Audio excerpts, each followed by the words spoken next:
spell it so we get that correct. Okay. And we're actually rolling. Okay. Archon Coombs, we'll need you to say your name and spell it for us before Okay. we start. Now, Yes. Fletcher Coombs, I don't have a middle initial, FletcherCoomb as in boy, S. Okay. Tell me, what has it meant to you to be a member of Kappa Boule? I received a call one morning from the late Dr. Hugh Gloucester.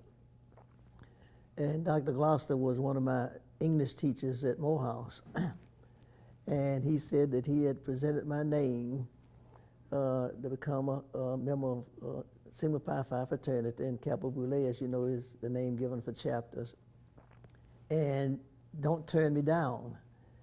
And I was as shocked as anybody could be, because at that time, members of Kappa Boule principally were professors, college presidents, teachers in the Atlanta University system. They had a few doctors and a couple of businessmen. So I told him I would not turn him down. Later, I received a call from Labat Yancey, who was chairman of the membership committee at that time, asking me for a check for X number of dollars, which shocked me. And I eventually gave him that check. And it was a great honor not only to be a member of excuse me, Sigma Pi Phi fraternity, but to be associated with men principally who were old enough to be my father, and whom I had exposure when I was at Morehouse, where they taught me. So it's a great honor not only to be a member, but to have been recommended by some of the great men of that era.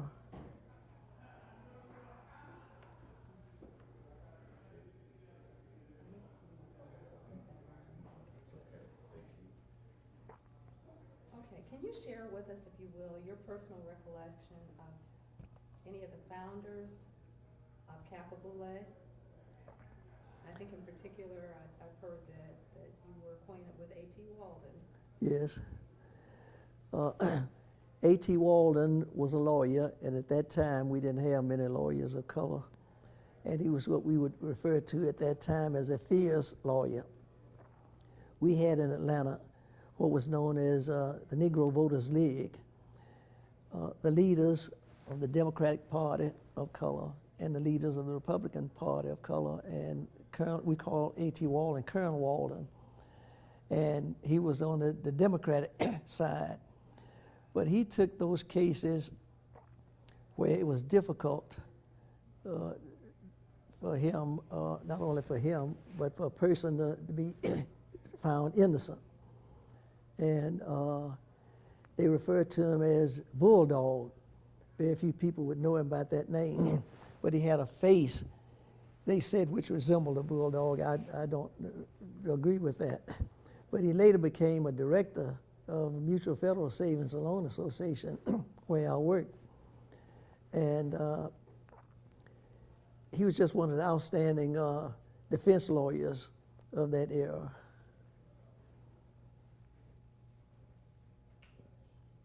Okay, is there an archon within Kappa Boule, living or dead, that you are especially pleased to have gotten to know?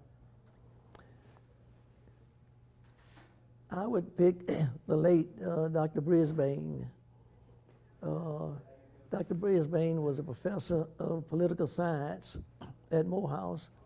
His wife was a social worker, and who later predeceased him. And I would pick him up to take him to the meetings. Dr. Brisbane was from New York City. Dr. Mays visited with him and asked him to come down to Morehouse to teach political science. And that was in 1947. Dr. Brisbane agreed to come down, but later changed his mind. And he did not come down in 1947. Dr. Mays went back to Dr. Brisbane and said, just come and try it. He came down in 1948 against the wishes of his brother to stay 1 year, and he never returned to New York City. I would take him to the meetings, and we would discuss his side of life and discuss my side of life. And he was a very well educated person. He finished Harvard, that's where he got his PhD. And I was not a political science major, and I did not have a course in political science. So I got to know him well enough to know something about politics, and he was a great influence on me in that respect. But there are others too, Mr. Milton, L.D. Milton, who's president of Citizens Trust Bank, who's a graduate of Brown University, and he taught me money in banking. And the other one was Mr. Yates, C.R. Yates, Yates and Milton Drug Stores, and one of his daughters, well, his daughter, only daughter, and I grew up together.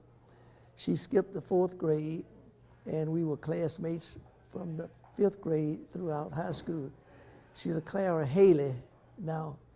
But those men were sort of had the father image to me. My father died when I was a teenager, and I learned a great deal from them. One of the things, when I was at Mutual Federal, those men were on the board, many of them were on the executive committee, and they didn't like to take minutes. And they called me in to take minutes. And I learned a lot of things about business and politics from them, a lot of things about their personal lives, which I've never shared, just as a result of them trusting me to come and take minutes and be exposed to many of the personal aspects of their lives.